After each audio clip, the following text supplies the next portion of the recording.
Eh, este es un excelente día, ¿verdad?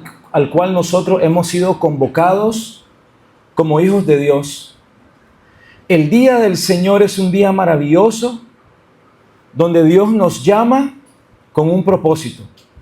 Nos llama para que nosotros como su pueblo le alabemos, le adoremos, le exaltemos. Y con el segundo propósito es que Él nos habla en esta mañana. Entonces, en esta mañana, mis hermanos, vamos a recibir la palabra del Señor. Vamos a recibir ese manjar espiritual que Dios tiene preparado para nosotros. Quiero decirles que reciban un fuerte saludo y un abrazo de parte de nuestra iglesia, de nuestro pastor Luis y de nuestro pastor Wilfredo, ¿verdad? Y toda la congregación en general. Les seguimos amando, ¿verdad? Y es un honor para nosotros el poder apoyarnos juntos como iglesia. Esta mañana, mis hermanos, celebramos la Reforma, un sacrificio de muchos hombres, el cual Dios llamó para poder levantar su palabra nuevamente en alto, para poder poner sus estatutos y sus preceptos a todo el mundo y no solamente a los de más alta sociedad. Y quiero empezar con algo, mi hermano. Hoy por la mañana yo meditaba y yo decía, este es el amanecer de la Reforma. Y es que, mis hermanos, en el siglo XVI, la iglesia de Roma había sustituido la verdad del evangelio y lo había sustituido por méritos humanos. Había sustituido el evangelio por las ventas de las indulgencias. Y yo quiero hacer un pequeño recordatorio de esto. Los méritos humanos, hermanos, son todas aquellas acciones que nosotros podemos hacer para poder alcanzar el mérito, la aprobación o el favor de Dios. Eso enseñaba la iglesia de Roma hace 500 años.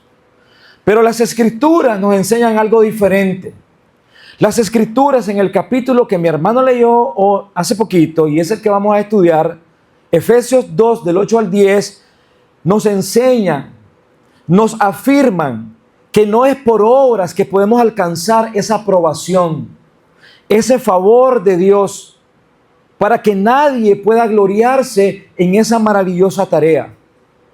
Ahora, las indulgencias que Roma vendía era un documento otorgado por el Papa.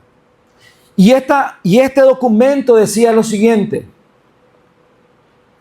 Este documento decía que no importa el estado espiritual en el que tú hayas muerto, si tú pagabas esa indulgencia, ellos tenían el poder para sacarte de donde estabas y hacerte llegar al cielo.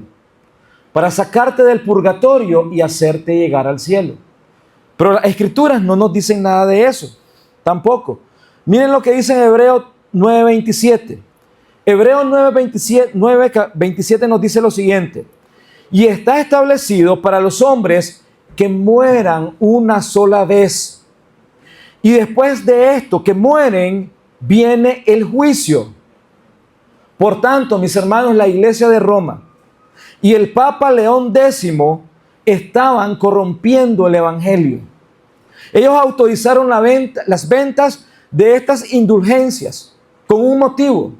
Y ese motivo era recaudar dinero y financiar la construcción de la Basílica de San Pedro. Ese monumento que hoy vemos desde hace 500 años. Y en este punto, mis hermanos, es donde nace la Reforma. Nacen los reformadores. Y el que más conocemos, como mi hermano Darwin hoy en la mañana nos comentó, es de un monje agustiniano de nombre Martín Lutero. Pero déjenme decirles que no es el único reformador. Hubieron pre-reformadores y a la par de él existieron otros reformadores también, como Juan Calvino, Ulrico Zwinglio, John Knox y William Tyndale, entre otros. Ahora, hablando de Lutero, mis hermanos, cuando Martín Lutero comenzó a escudriñar las Escrituras y comenzó a hacer sus traducciones, y llegó al libro de Romanos, capítulo 1, versículo 17, Lutero leyó lo siguiente: el justo por la fe vivirá. Esa frase, mis hermanos, para Lutero fue como un rayo de luz que reveló una verdad trascendente, que ha trascendido hasta nuestras épocas. Y es que, mis hermanos, es lo que Dios hace con cada uno de nosotros. Cuando Dios nos revela su verdad, cuando Dios nos revela su palabra, hermanos, somos convencidos totalmente de que somos pecadores. Uno de los padres de la iglesia decía que el milagro más grande que Dios hace en la vida de los hombres es hacerle ver su pecado, es hacerle ver que necesitan un Salvador. Y eso fue lo que Martín Lutero, después de mucho tiempo de estudiar las Escrituras y ver cómo las personas que estaban con él llevando a cabo el evangelio que supuestamente ellos vivían, estaba siendo deformado. Mis hermanos, Martín Lutero escribió estas palabras y él dijo, cuando encontró esta verdad, él dijo: me sentí nacer de nuevo por primera vez y me sentí entrar en las puertas del paraíso directo al seno de mi Padre Celestial. Esa es la verdad, mis hermanos, que hoy a nosotros nos convence que necesitamos a Cristo. Luego, mis hermanos, Lutero, indignado por el robo descarado de Roma hacia los más pobres, por las ventas de las indulgencias, él comenzó a enseñar que la salvación no se podía comprar con dinero, ni con ninguna obra. Y él alzó la voz en contra de esta corrupción, escribiendo lo que mi hermano Darwin nos comentaba hoy en la mañana, escribiendo esas 95 tesis, las cuales contradicen las enseñanzas de la Iglesia de Roma. Y en el año de 1517, Lutero las clavó en las puertas de la iglesia de Gutenberg, en Alemania.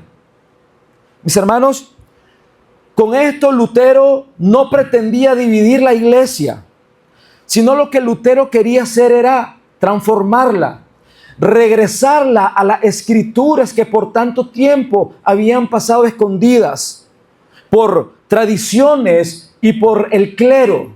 Lutero lo que quería era reformar la iglesia.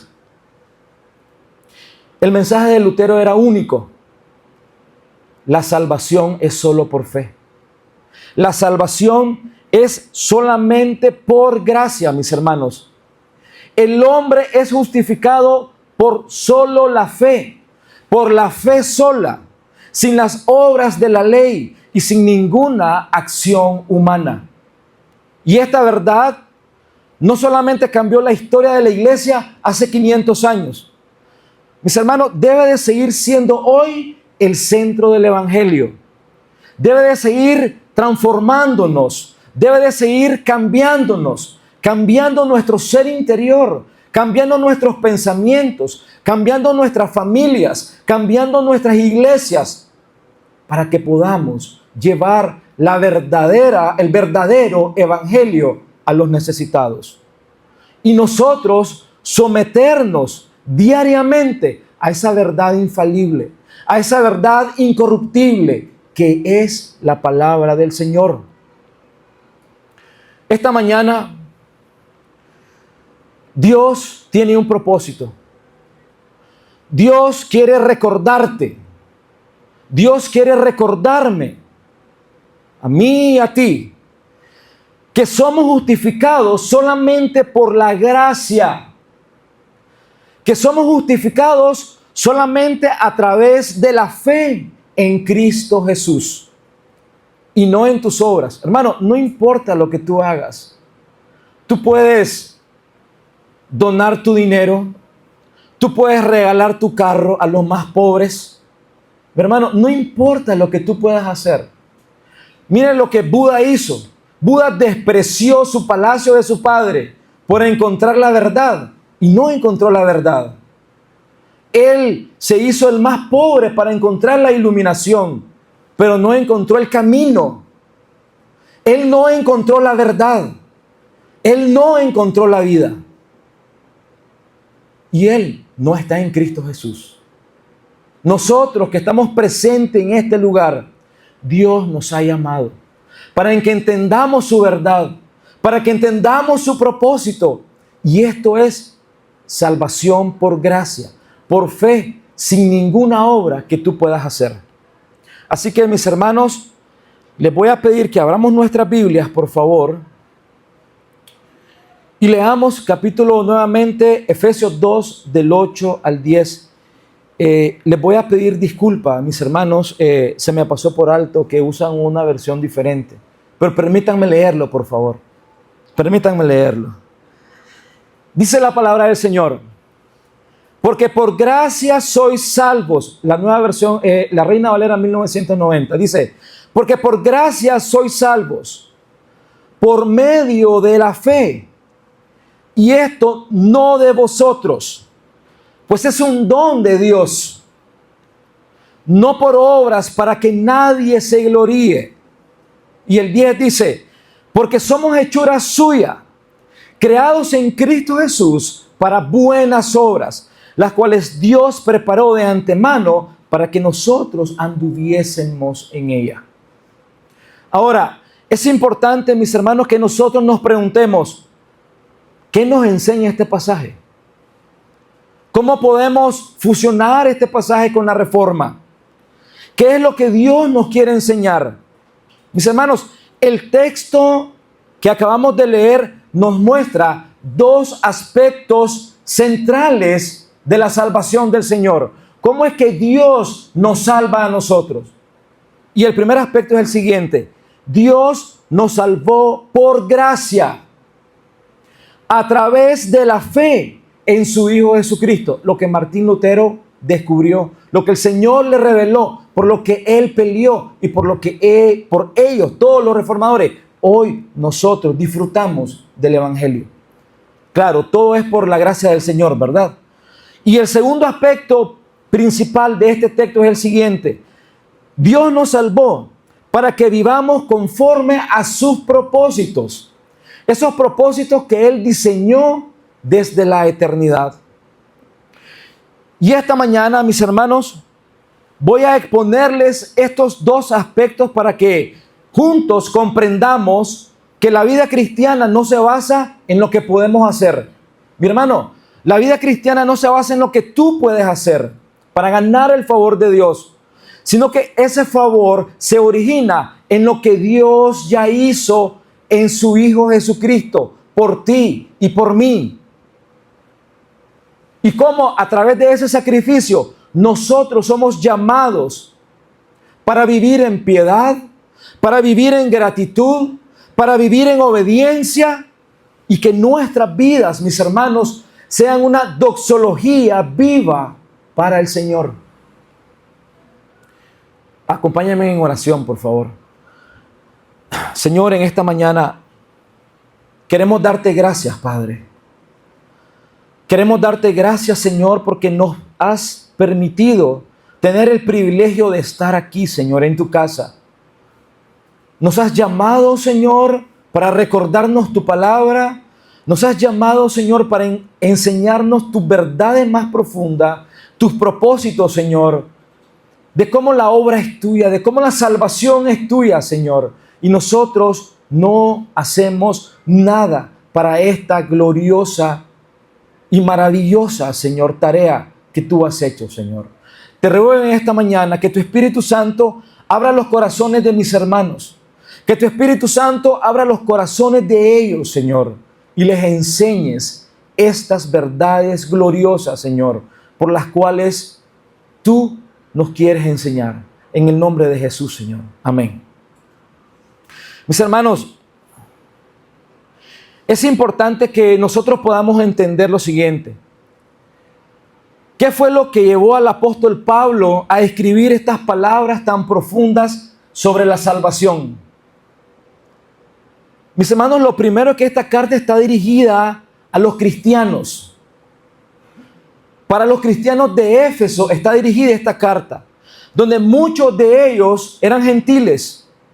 Y antes de venir a Cristo, ellos vivían totalmente alejados de Dios. Ellos vivían sumergidos en idolatría. Ellos vivían sumergidos en la inmoralidad, mis hermanos. Y Pablo lo describe en el comienzo del capítulo 2. Y permítanme, voy a leerlo. El capítulo 2, escúchenme, por favor, no lo busquen porque esta es la Reina Valera. Dice, salvos por gracia. Y dice, y Él os dio vida a vosotros cuando estábamos muertos en vuestros delitos y pecados. Allí estábamos nosotros. Igual que la iglesia de Éfeso, muertos en delitos y pecados. Sigue diciendo, en los cuales anduvisteis en otros tiempos, dice, siguiendo las corrientes de este mundo, conforme al príncipe de las potestades del aire, el espíritu que opera en los hijos de desobediencia. Mis hermanos, aquellos que no están en Cristo, aquí están caminando. Ellos son hijos de desobediencia. Y Dios, a los que le hemos recibido, nos ha rescatado de este mundo. Dice, entre los cuales también todos nosotros vivimos en otro tiempo, dice. Y miren cómo vivíamos. Vivíamos en los deseos de la carne, haciendo la voluntad de la carne y haciendo la voluntad de los pensamientos. Y éramos por naturaleza hijos de ira. Eso es lo que nosotros éramos y eso es lo que son aquellos que no han recibido a Cristo. Eso, mis hermanos, es lo que Pablo nos está describiendo. En estos versículos, mis hermanos, es esa condición anterior, muertos en delitos y pecados, siguiendo los deseos de las carnes, influenciados por el mundo y por Satanás. Mi hermano, lo que Pablo ha establecido aquí es sin duda una condición de gravedad espiritual. Es una condición de gravedad en el ser humano. Esa vida pasada sin Dios. Esa vida pasada cuando no teníamos a Cristo. En una vida de corrupción total que afecta la mente, que afecta las emociones y que afecta la voluntad del hombre. Por eso es que cuando nosotros predicamos el Evangelio, ellos dicen, es que es difícil seguir el Evangelio, porque ellos están dominados por sus sentimientos.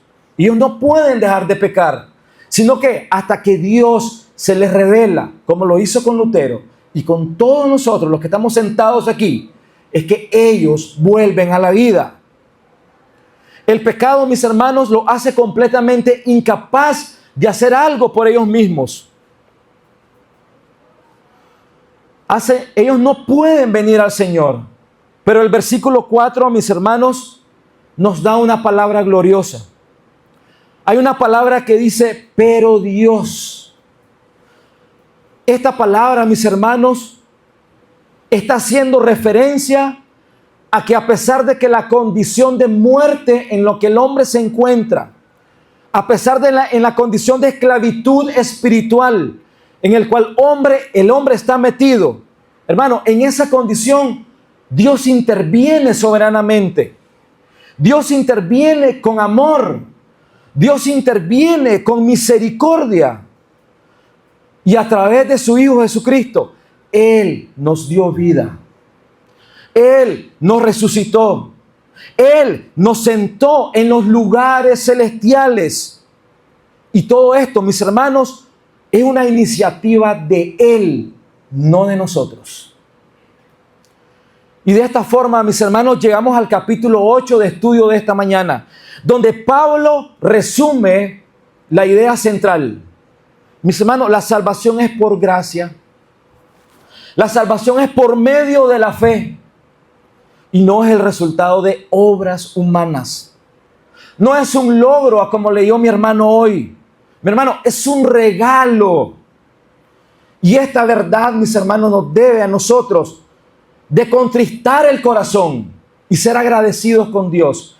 Porque lo único que nosotros merecíamos es la ira del Señor. Pero Él se apiadó de nosotros. Mis hermanos, para asegurarnos que nosotros podemos comprender bien esta verdad. Estos dos aspectos que yo les he mencionado. Entonces miremos cómo Pablo en primer lugar señala la naturaleza de la salvación. Él quiere, mi hermano, que nosotros entendamos que ser salvos no depende de ti, que ser salvos no depende de mí, ni de tus méritos, ni de tus obras, sino que la salvación es de Él. No se compra con dinero. Veamos entonces, mis hermanos, este primer aspecto que les he mencionado.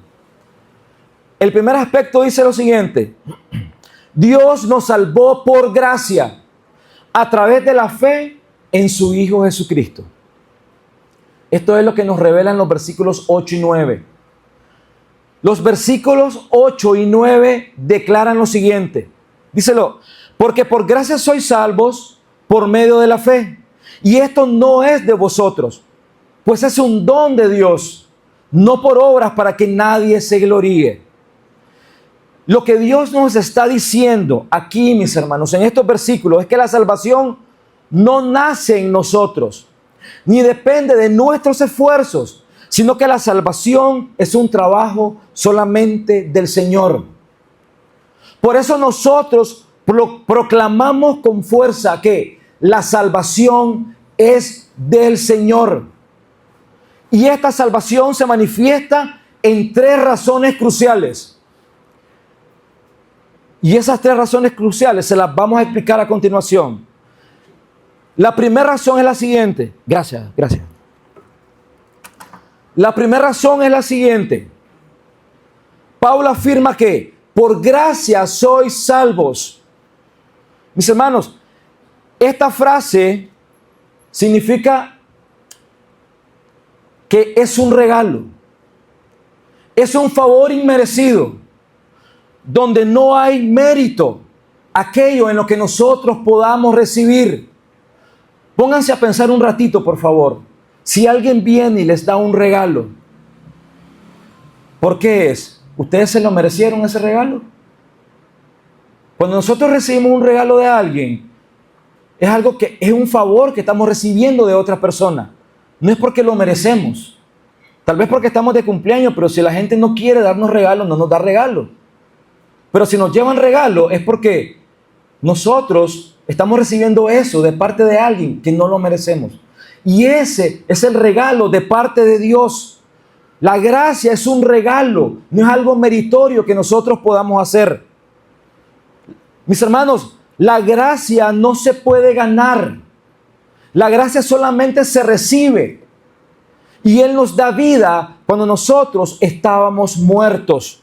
Este es el contexto de estos versículos. Efesios 2, 1, 3, mis hermanos, nos describen esa condición. Muertos estábamos, dice, y lo vimos. Por ende, mis hermanos, si estábamos muertos, entonces somos merecedores de la ira del Señor. Y el hecho, mis hermanos, de que nosotros seamos salvos, es una evidencia entonces, y es una evidencia absoluta de que quien tomó la iniciativa primera de salvarnos fue Dios. ¿Dónde estábamos nosotros anteriormente? Mis hermanos, yo conozco muchas personas, tengo familiares, les hablamos del Señor, estamos allí, ellos no quieren, ellos no pueden venir al Señor, porque su condición espiritual no los permite. Para que una persona sea salva, Dios tiene que cambiar su naturaleza y debe de poner en ellos un sentido urgente de necesidad, un sentido urgente de buscar al Señor. Pero eso solamente lo hace el Señor con su maravillosa obra regeneradora del Espíritu Santo. Mis hermanos, esto nos debe de convencer a nosotros totalmente de que no somos salvos por nuestros méritos. No somos salvos por nuestras buenas obras. No somos salvos porque tomamos una decisión sabia, ni porque fuimos criados dentro de una iglesia local, ni porque los padres nos traían a la iglesia. Mis hermanos, fuimos salvos porque Dios nos salvó. Porque Dios, que es rico en misericordia, nos dio vida juntamente en su Hijo Jesucristo. Y Él es el único que nos pudo vivificar por su gracia. Hermano, esto nos debe de humillar a nosotros, porque debemos de entender que si Dios no nos hubiera salvado, que si Dios no nos hubiera llamado, que si Dios no hubiera revelado esto a Lutero y a los otros reformadores, ¿dónde estuviéramos nosotros? ¿Cómo no agradecer, mis hermanos? ¿Cómo no agradecer de todo corazón lo que Dios ha hecho en nosotros? ¿Cómo no vivir rendidos a los pies de Cristo? ¿Cómo no vivir rendidos a ese gran amor que sin merecerlo, Él nos salvó? Esa es la primera razón. La segunda razón, mis hermanos, que el texto nos dice es que fue por medio de la fe. Y la palabra fe, mis hermanos, no se refiere a una obra de acto meritorio. No es nuestra fe la que nos salvó, sino es la confianza que nosotros hoy podemos depositar en Cristo como nuestro único Salvador. Miren lo que dice el comentarista Berkeley acerca de la fe. Permítanme. Dice, la fe es una convicción de la verdad de Dios. Hermano, si nosotros estamos sentados aquí, si estamos predicando, si estamos hablando del Señor, es porque hemos sido convencidos de que la fe es una firme convicción de la palabra del Señor. Eso es lo que nos está diciendo. La fe es una rendición personal a través de la palabra del Señor. Cuando nosotros reconocemos que Jesucristo murió por nosotros, que Él murió por nuestros pecados y que Él resucitó de los muertos, mis hermanos, estamos totalmente confiando a Cristo nuestra salvación. Y no solamente nuestra salvación, sino que nuestro destino eterno lo estamos depositando en sus manos. Cristo es el único Salvador, no hay otro. Él es el Salvador suficiente. No hay en que confiar en nadie más. Por tanto, mis hermanos, como dice uno de los grandes pensadores y teólogos, el doctor Sproul, dice lo siguiente: la fe es el canal, la fe es el medio y no es la causa de la salvación. Por tanto, mis hermanos, si tú has creído esta mañana que Cristo es tu Salvador, Dios te ha depositado esa fe. Dios te ha depositado esa gracia para que tú puedas creer en Él. Recuerden, hay muchos allá afuera que no quieren creer, pero Dios se ha apiadado de nosotros. Mis hermanos, Pablo muestra que la fe no es ninguna obra humana, sino es una respuesta dada por el Espíritu Santo en ese nuevo nacimiento, en la regeneración. Como Abraham creyó a Dios y le fue contado por justicia, así también nosotros, los creyentes, somos justificados a través de la sola fe. Y esto implica, mis hermanos, que nadie puede salvarse a sí mismo. Nadie puede salvarse con religiosidad ni con tradiciones. Hermanos, se necesita una fe viva, confiada y personal.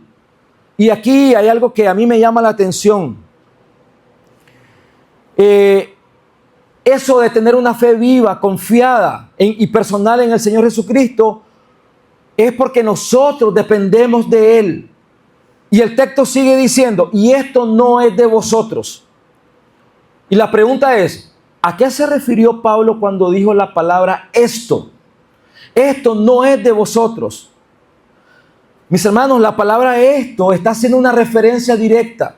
Lo que nos quiere decir es que todo lo anterior mencionado, que abarca la gracia, la fe y la salvación, ninguna de estas tres cosas proviene de nosotros. Esto proviene de Dios nada más. Entonces, la salvación es el resultado solamente de Dios, que nos llama para que nosotros respondamos a esta salvación, y no es el resultado de un esfuerzo humano. Y aquí hay algo que me llama la atención también. Hay una palabra muy importante aquí que dice sois salvos. Esta palabra que dice sois salvos, lo que nos quiere decir que son efectos continuos, son efectos duraderos, que Dios no te salvó hoy, pero si tú por alguna circunstancia fallaste, va a venir el Señor y te va a decir, te voy a quitar la salvación. Mi hermano, la palabra de Dios nos enseña que el que empezó la buena obra, Él la va a perfeccionar y Él nos va a guardar hasta el fin de los tiempos.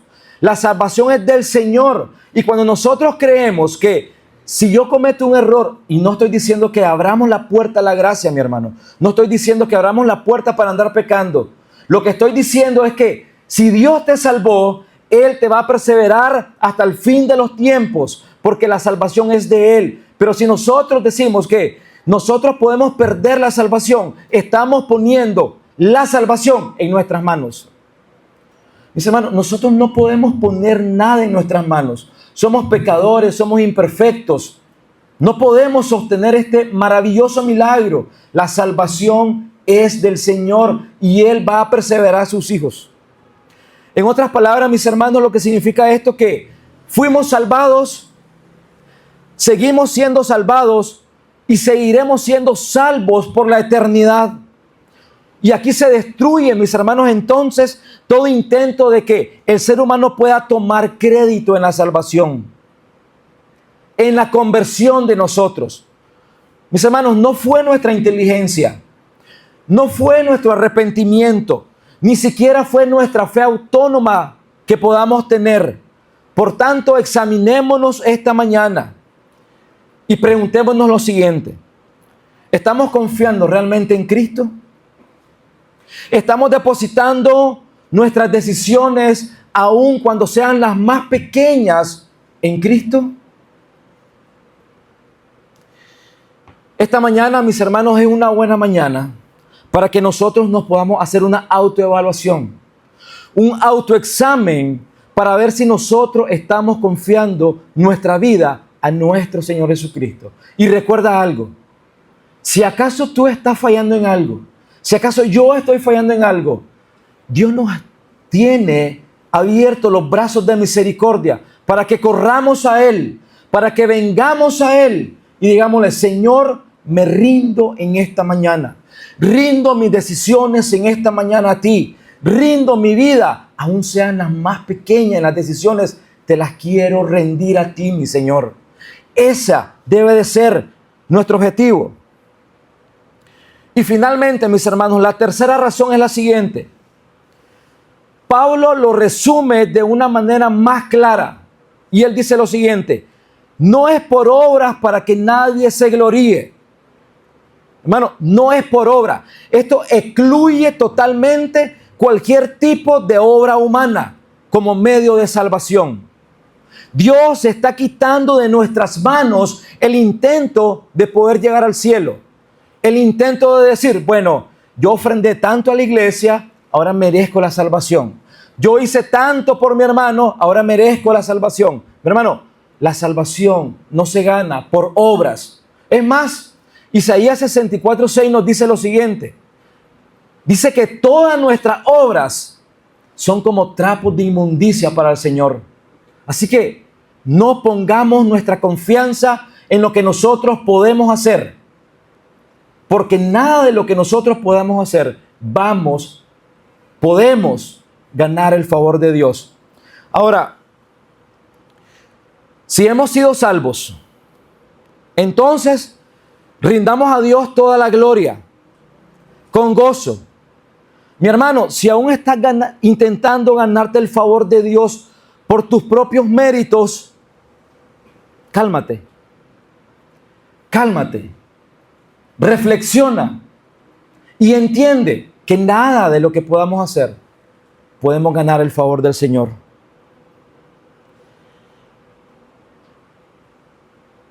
Habiendo dejado claro, mis hermanos, que la salvación no proviene de nuestras obras, sino que es un don gratuito del Señor, por su gloria, para su gloria.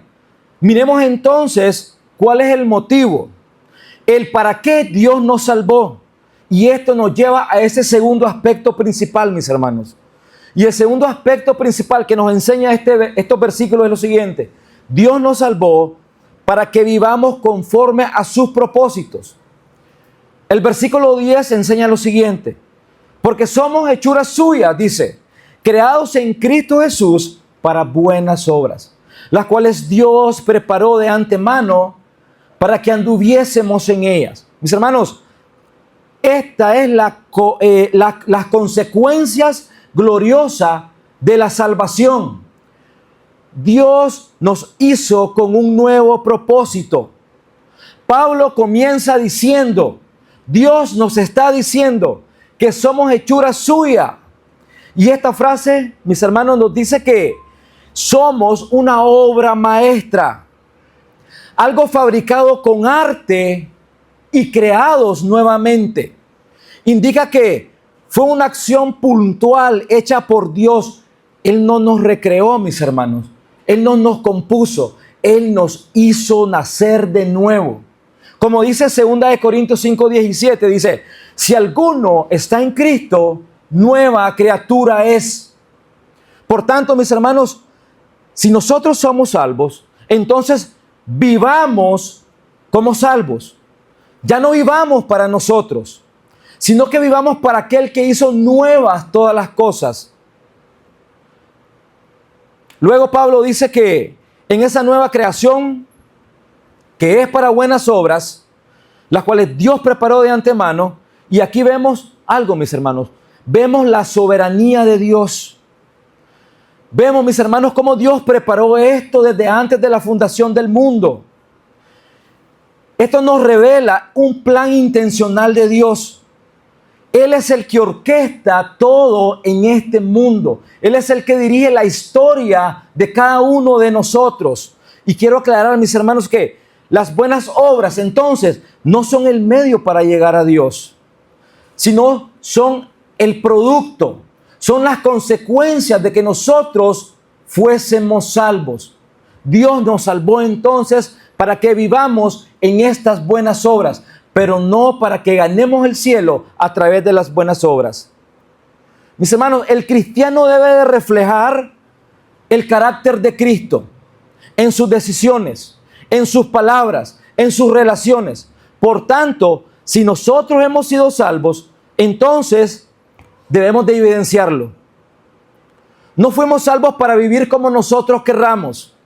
Fuimos salvos para vivir reflejando la gloria de Dios, para reflejar su carácter en esta tierra, mis hermanos. Y esa obra incluye evangelizar, perdonar, amar, servir, dar a tu prójimo, amar a tus enemigos, vivir en santidad. Así que nos podemos preguntar en esta mañana, ¿cómo estamos viviendo? ¿Estamos caminando en las obras que Dios preparó para nosotros? ¿O nosotros estamos haciendo obras para ganar el favor de Dios? Tenemos que reflexionar. ¿Te preocupa más agradar al Señor o agradar a las personas? ¿Hay en ti una pasión ardiente por hacer el bien y la voluntad del Señor? ¿O solamente cumples con el mínimo del cristianismo? Vienes a la iglesia y te vas a tu casa. Y ya no te miramos aquí el día de la semana, ni en los grupos familiares. No estás evangelizando, no estás hablando del Señor. ¿Cómo estamos viviendo? Mis hermanos, las personas de afuera pueden ver reflejado en nosotros el carácter de Cristo. Pueden decir, ese hombre refleja el amor del Señor, refleja al Señor. ¿Lo pueden ver en ti? No me contesten. Pregunta para reflexión. ¿Cómo estamos viviendo? Mis queridos hermanos, tú y yo estábamos muertos en nuestros delitos y pecados. No teníamos ninguna esperanza. No teníamos ninguna capacidad para salvarnos a nosotros mismos. Pero Dios, que es rico en misericordia, por el gran amor con que nos salvó, nos dio esperanza en su Hijo Jesucristo. Esta, mis hermanos, es la verdad central de este pasaje. Y se nos resume que fuimos salvados únicamente por gracia, por fe. Y esto no proviene de nosotros, sino que es un don gratuito del Señor. Y nos salvó del juicio eterno. Nos salvó de su ira venidera. Y esto nos debe de postrarnos delante de Él y decirle: Señor, gracias, porque me has salvado de tu ira. Por tanto, mis hermanos, toda la gloria es del Señor. Rindamos a Él toda gloria, todo honor, todo poder, toda majestad. Y si estamos fallando en algo, vengamos, que Él es misericordioso. Mis hermanos, la gracia con la cual Él nos salvó también nos transforma. No podemos separar salvación de cambio. Somos hechuras suyas, creados para andar en buenas obras. Entonces, si fuimos creados para andar en buenas obras, vivamos como vivos en Cristo, vivificados en Cristo. Caminemos en santidad, perseveremos en el bien, entreguémonos por completo a lo que Dios diseñó desde la eternidad para nosotros. Esta es la evidencia de una fe verdadera, una fe que glorifica a Dios. Mis hermanos, si hay personas en este lugar, si hay visitas en este lugar que no han rendido su vida a Cristo, déjame decirte que este es el momento de que entres en amistad con Él. Dios quiere salvarte de su ira venidera y te quiere amar. Y quiere decirte que su Hijo murió en una cruz del Calvario para que tú seas parte de este pueblo glorioso. Reflexionemos en eso, mis hermanos. Iglesia, recordemos que todo lo que nosotros tenemos es por gracia, es por fe, y no podemos hacer nada para agradarnos ni buscar el favor del Señor. A como lo hicieron los reformadores, a como lo hizo Lutero, Dios se lo reveló y hoy disfrutamos de esa maravillosa gracia que el Señor mostró hace 500 años. Oremos, mis hermanos. Señor, en esta mañana queremos darte gracias. Te bendecimos, Señor, te alabamos, te glorificamos, Padre. Gracias, Señor, porque tú sacaste tu verdad, Señor, cuando estaba escondida. Estaba escondida en las tradiciones, Señor, de los hombres. Pero tú nos revelaste que tu palabra, Señor, es eterna. Y la seguirás guardando, Señor, porque seguirás salvando a todos aquellos que tú has decidido salvar. Por tanto, Señor, llénanos de valentía, llénanos de amor, Señor, para ir y predicar tu verdad, Señor. Tu palabra gloriosa, infalible, inerrante, Señor, hacia los necesitados, Señor. Que nuestra iglesia sea luz en medio de una oscuridad, Señor, tan grande que vive este mundo, Señor. Bendice a mis hermanos, bendice al pastor Fran, Señor, bendice a sus líderes, Señor, y que podamos tener fuerza espiritual para pregonar tu palabra, Señor, con poder y autoridad. En el nombre poderoso de tu Hijo amado Jesucristo.